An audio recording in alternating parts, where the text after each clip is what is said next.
Pang-13 kabanata. Catherine's POV. Nasa reception na kami ngayon, sa restaurant kung saan naganap, ang official na pagkikita nilang tatlo. Gaya ng sabi ko, ang restaurant na ito ay muling makakasaksi, sa saya na mayroon ng pamilya ko.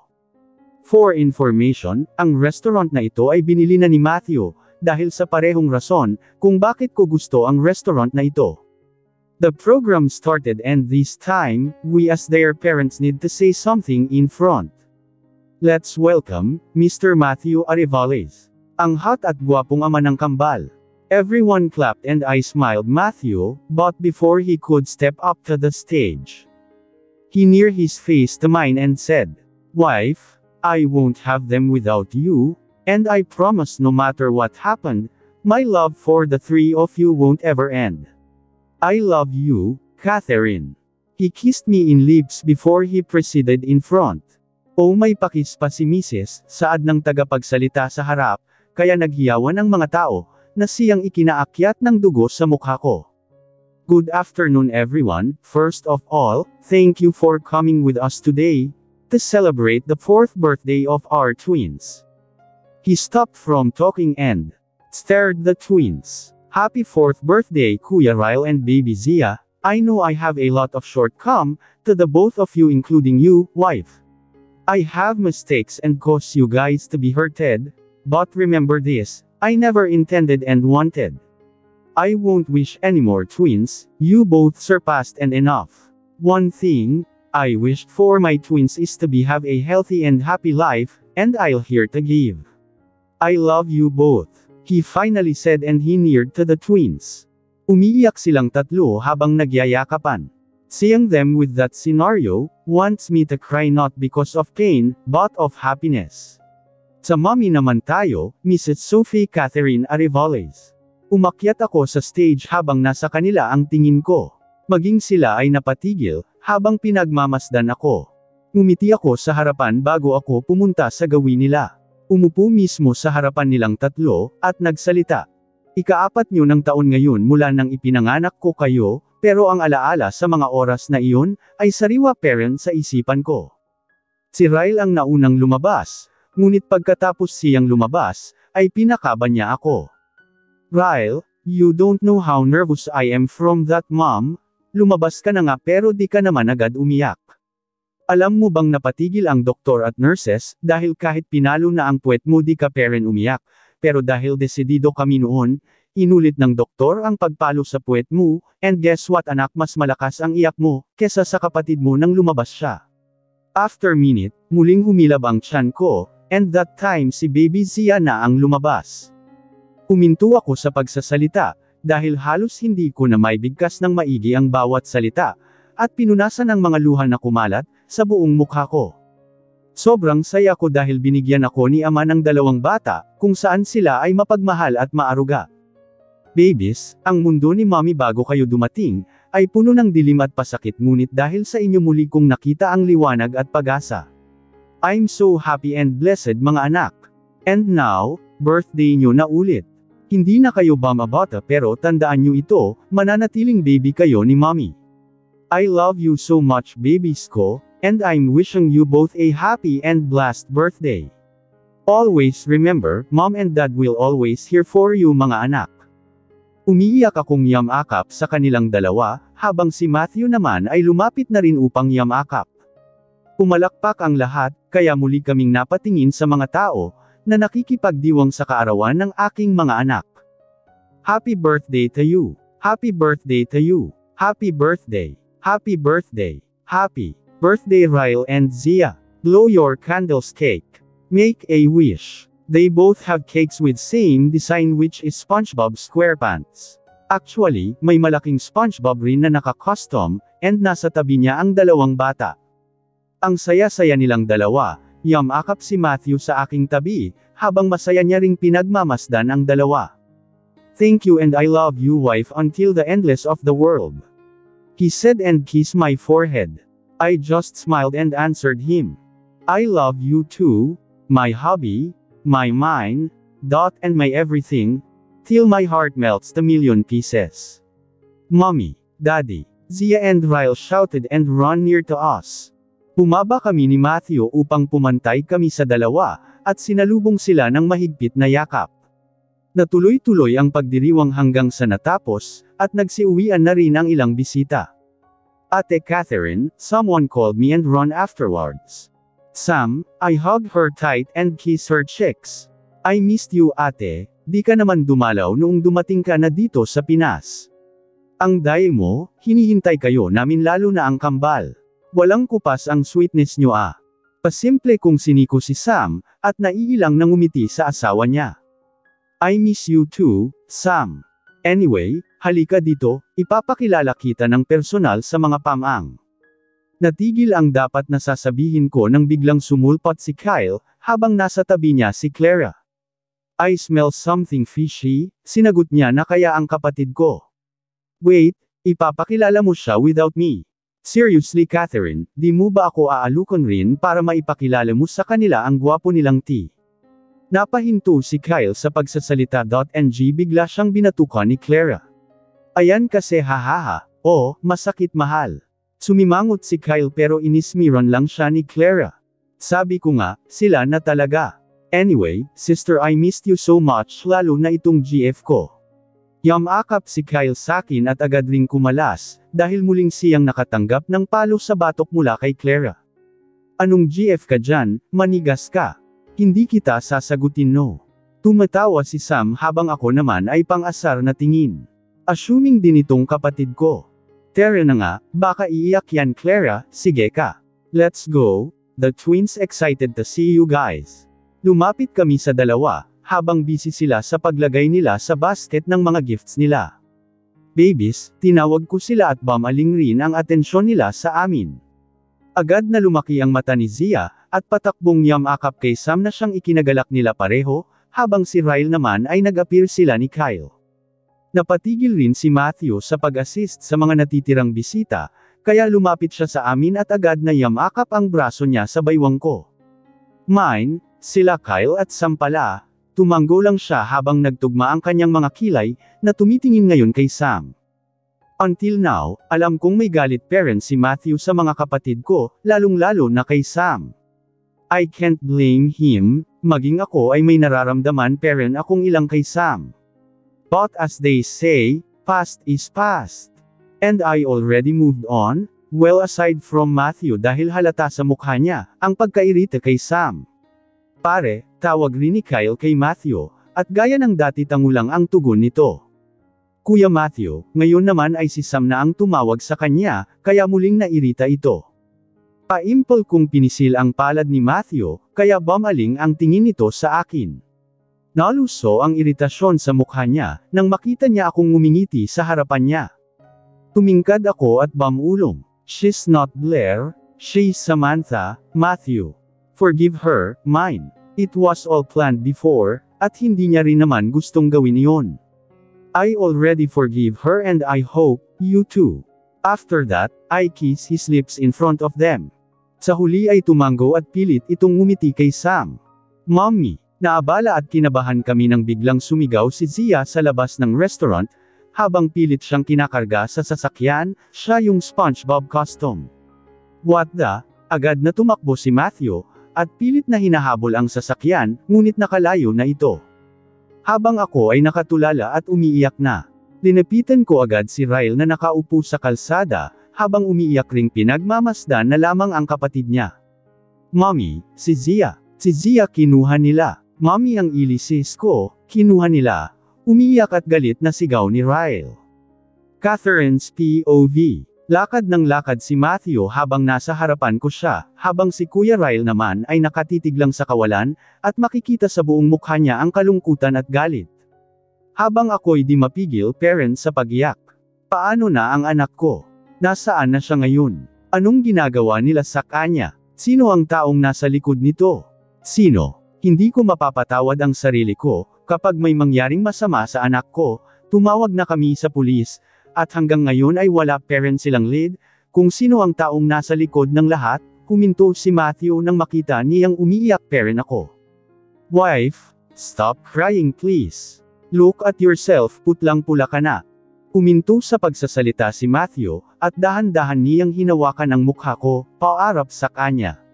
Nangungusap ang kanyang mga mata, maging siya ay di na alam kung anong gagawin pa, dahil pareho-pareho kaming wala ng alam, kundi ang mailigtas ang anak ko sa kamay ng taong iyon. Hahanapin natin ang anak natin, Catherine. Iuuwi natin siya dito ng buhay at walang sugat, mabubulok sa kulungan ang taong nasa likod ng lahat ng ito, wife. The hell that man, woman, I drag it to hell. Galit niyang turan habang pamatak ang mga luha niya. Ang isang Matthew Arivales, kilala bilang isang pinakamayaman, matalino, heartless, selfish at monster, ay umiiyak ito ngayon sa harapan ko dahil sa pagkakidnap. Matigas, maangas, at parang walang puso si Matthew pero, pagdating sa mga taong mahal niya, makikita mo ang tunay na siya. Iyakin, mapagmahal, maaruga at sweet siyang asawa, anak at bilang ama. Tanging-tango na lang ang sinagot ko sa kanya, at agad ko itong yinakap. Natigil ang yakapan namin ni Matthew, nang dumating ang mga pulis, habang may hawak itong lalaki. Nakaposas ito at bagbog sarado ang mukha. Who the hell him? Matthew angry said and he grabbed the man's t-shirt. Sir, siya dapat ang lalaking nasa costume ng SpongeBob, pero nakita namin siya sa labas ng restaurant kung saan liblib, duguan at walang malay. Imporma ng isang pulis habang kinakalagan nila ang lalaki. At nang matanggal ang posas nito, ay agad na lumapit sa harapan namin ni Matthew at lumuhod. Ma'am at sir, hindi po ako ang kumuha sa anak niyong babae, bago pa man kanina magsimula ang party, ay may humila sa akin sa likod at binogbog nila ako. Kinuha nila ang costume mula sa akin at siya ang nagsuot, ngunit bago pa man ako mawala ng malay kanina, ay narinig kong may tinawag silang boss, at ang boss nila ay babae. Sa palagay ko po ay siya ang kumuha sa bata, at siya rin ang nasa likod ng lahat. Maniwala po kayo sa akin sir, ma'am, nagsasabi po ako ng totoo. Hindi ko yun magagawa dahil may anak rin po akong babae, na inaalagaan at minamahal ko. Hindi ko yun magagawa dahil ang tanging hangad ko, ay ang pasyahin ng dalawang bata na kung saan, ay dapat masaya parent ngayon, ngunit dahil sa kapabayaan ko, nawawala na ang isa habang ang natira ay tulala at umiiyak. Patawad po ma'am, sir. Mahabang paliwanag ng lalaki, habang umiiyak rin ito, agad akong lumapit sa kanya at pumantay ng taas. Wife. Hindi ko pinansin si Matthew, at nagpatuloy lang ako. Manong, wala po kayong kasalanan. Naiintindihan po kita, at alam kong hindi mo rin gusto ang nangyari sa anak ko. Tumayo ka na po, Manong. Awa at malawak na pangunawa ang namayani sa loob ko. Habang galit naman sa taong gumawa nito. Ako mismo ang humawak sa magkabilang balikat niya, upang siya ay makatayo. Ngumiti ako ng pilit at mahigpit itong niyakap. Salamat po sa impormasyong sinabi mo po, Manong. Magiging malaking tulong po yun para mahanap po agad ang anak ko. Sala. Nabiti nang sasabihin ko, nang bigla akong hinatak ni Matthew papalapit sa kanya, at agad na kinulong ang baywang ko sa kanyang bisig. Mahinang tumawa si Manong, habang nakamapangasar itong nakatingin kay Matthew. Nagawa pa kasing magselos. Heists. Don't hug him wife. Mahina nitong bulong, at matalim na tumingin sa lalaki. Wala akong gagawin sa asawa mo sir. May asawa po ako, at para sa akin siya ang pinakamaganda at sexy sa paningin ko. Salamat ma'am at sir, pwede na po ba akong umalis, at umuwi na dahil alam kong nag-aalala na ang pamilya ko, dahil dapat po mga oras na ito ay nasa bahay na po ako.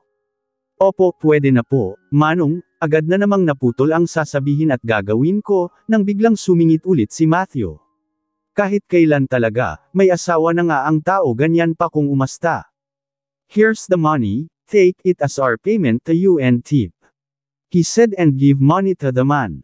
Nagpasalamat ang lalaki at dinala na ito ng pulis, para ihatid ito sa kanilang bahay. Tatawag kami sir kapag may lead na kami, kung nasaan ang anak nyo, at maaari po bang kapag may tumawag sa inyo galing sa kidnapper, pwede ho bang pakitawag po agad kami? Una na po kami. Tumango na lang kami ni Matthew at umupo ulit sa sofa, wife. Umakyat ka na sa taas, pati si Ryle ay nasa kwarto na ito kasama si Clara. Sige na magpahinga ka na may cherry. Paano ka? Susunod rin ako, sige na umakyat ka na. I love you, Catherine.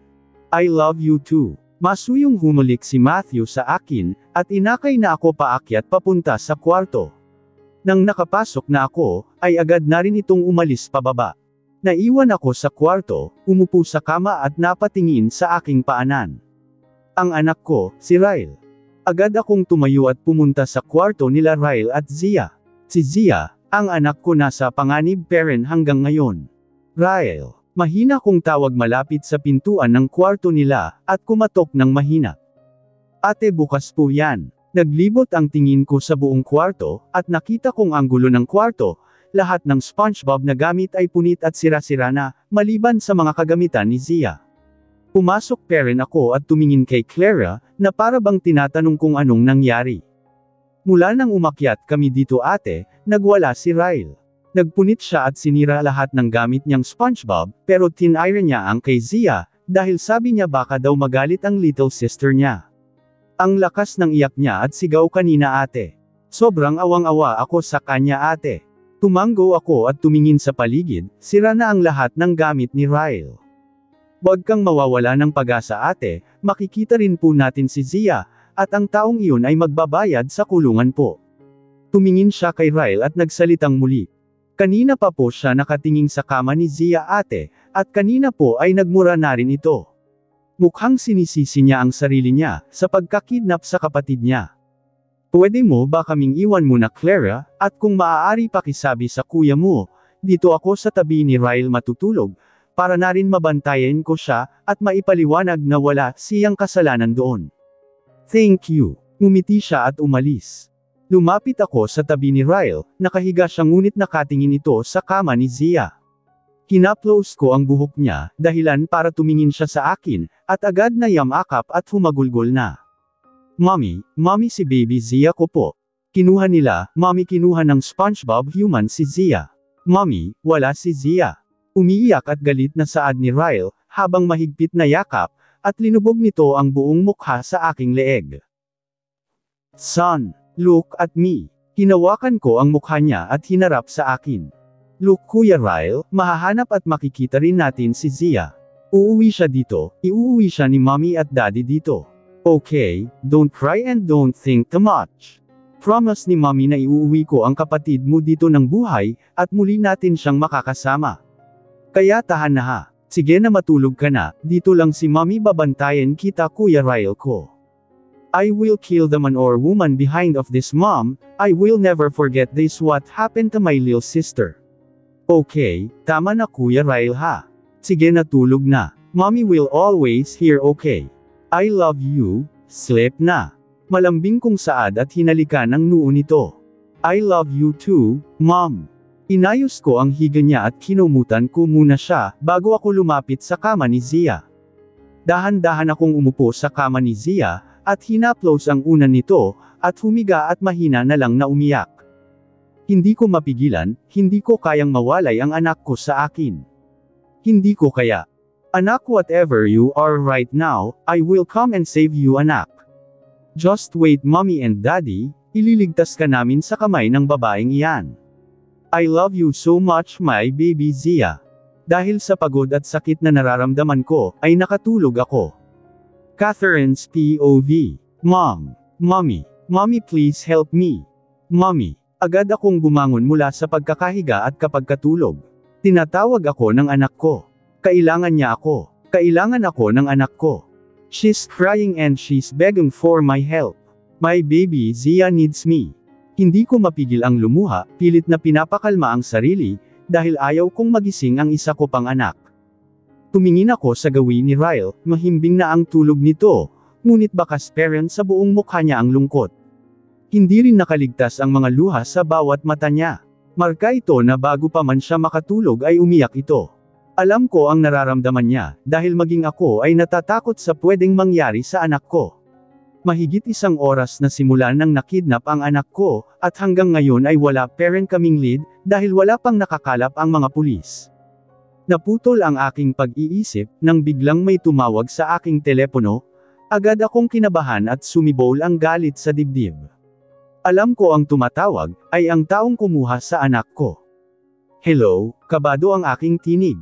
Ngunit sa kabilang linya ay halakhak ng isang babae ang aking narinig. How are you, dear Catherine? She sounds sarcastic. Damn this woman. Who are you? Let's just say that I am your worst nightmare, sweetie. And by the way, your daughter is pretty like her soon-to-be stepmom. Ikaw ang kumuha sa anak ko. Nasaan ang anak ko? Ibigay mo siya sa akin. Please, maawa ka, wag ang anak ko. Nagmamakaawa na ako, kung ang pagmamakaawa ang tanging magiging dahilan, para magbago ang isip niya, at wag niyang idamay ang anak ko. At bakit ko gagawin iyon? Mataray nitong saad. Please, Celine, give back my daughter. Ako na lang, please. Please. I know, sa bawat salita pa lang niya kanina, alam kong siyang ang babaeng kasiping noon ni Matthew sa bahay namin. Siya rin ang kababata ni Josh, siya ang fiancé ni Josh. Siya ang kumuha sa anak ko. Oh, you already know me. Please, Celine, ibalik mo ang anak ko. Pupunta ako dyan, basta ibalik mo ang anak ko sa bahay namin. Please, ako naman kailangan mo, diba? Wag ang anak ko, Celine. Umiiyak ako, mas lalo pa akong umiyak, nang marinig ko ang tinig ng isang batang babae mula sa kabilang linya. Mommy, help me out of here po. She's crying at parang yung nasa panaginip ko. Shout up, little stupid, sigaw ni Celine, at pagkatapos nun ay narinig ko ang isang malakas na kalabog, may nahulog. Tumili ang anak ko, at narinig ko ang naghihingalo niyang tinig. Help me, mommy, I love you. Pagkatapos niyang may saad iyon, ay namayani ulit ang katahimikan sa kabilang linya.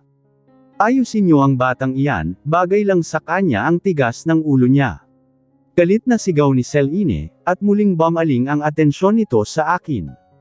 Narinig mo iyon? Ang stupido mong anak, nahimatay dahil sa kasisigaw niya, at humihingi ng tulong sa'yo. Sinapak ko siya, ayaw niyang tumigil sa kasisigaw. Nakakarindi. Walang hiya kang babae ka. Bakit pati anak ko sinasaktan mo? Di ka lang ba naawa sa bata? Walang hiya ka, Celine, ibalik mo ang anak ko. Ako na lang ang saktan mo, wag lang ang anak ko, Celine. I'm mad and my sounds with irritation. Who dare she is? Hindi ko kinarga ang anak ko ng 9 na buwan, para lang saktan ng kung sino-sino. Good idea, Catherine, pumunta ka sa address na ibibigay ko sa iyo, at wala kang kasama kahit ni isa. Isasauli ko ang bata sa bahay niyo. Tama ka naman, dapat lang na ikaw ang magbayad ng lahat. Dahil ikaw naman ang nagkasala sa akin, ibibigay ko ang anak mo dyan mismo sa bahay mo, ngunit bago iyon, dapat na nasa harap ka na ng building na ito. Wala kang ibang kasama. Maliwanag ba, Catherine? Oo, aalis na ako mismo ngayon. Good, I'll text you the location right away. Remember what we deal. Pinaba niya ang tawag, at napaupo agad ako sa kama ng anak ko. I feel hopeless and useless, ni hindi ako makapag-isip ng tama, para mailigtas ko ang anak ko. Natatakot rin ako, dahil alam ko sa sarili ko, na may laman ng bata sa tiyan ko. Hindi ko kayang pati siya madamay dito.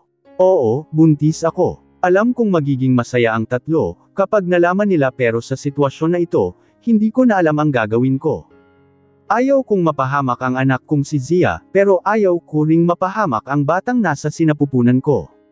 Wala akong ibang choice, hindi rin pwedeng magsabi ako kay Matthew, dahil mapapahamak naman si Zia. Gulong-gulo na ako, habang ang mga mata ko ay di matigil sa pagluha. Napatigil ako nang mag-text si Celine, she text the address. Handa na ako at buo na ang desisyon ko. Pupunta ako doon, at hanggat kaya ko, paprotektahan ko ang anak kong nasa tiyan ko. Lumapit ako sa anak ko, at hinalikan ang kanyang noo.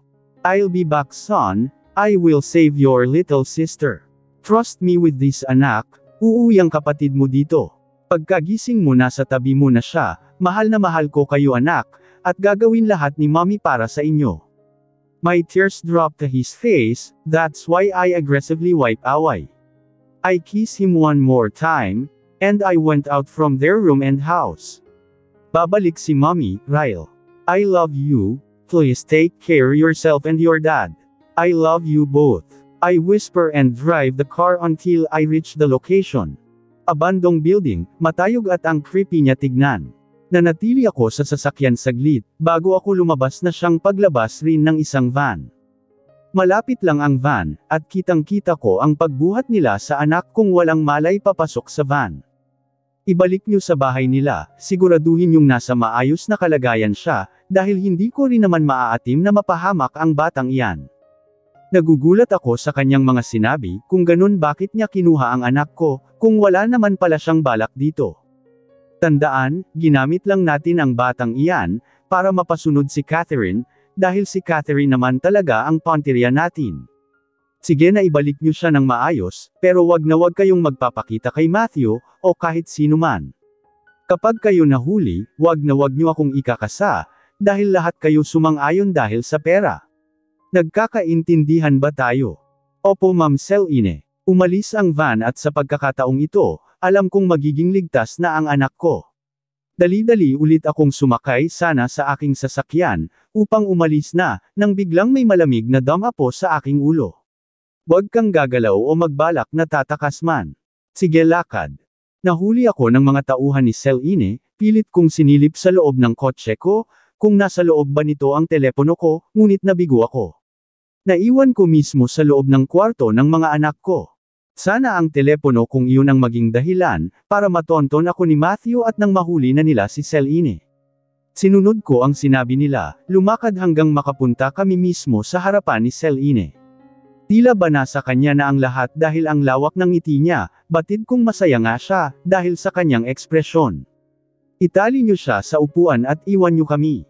Itinali nila ako at sa sobrang higpit agad akong nakaramdam ng hapdi, namula na rin ang aking mga kamay.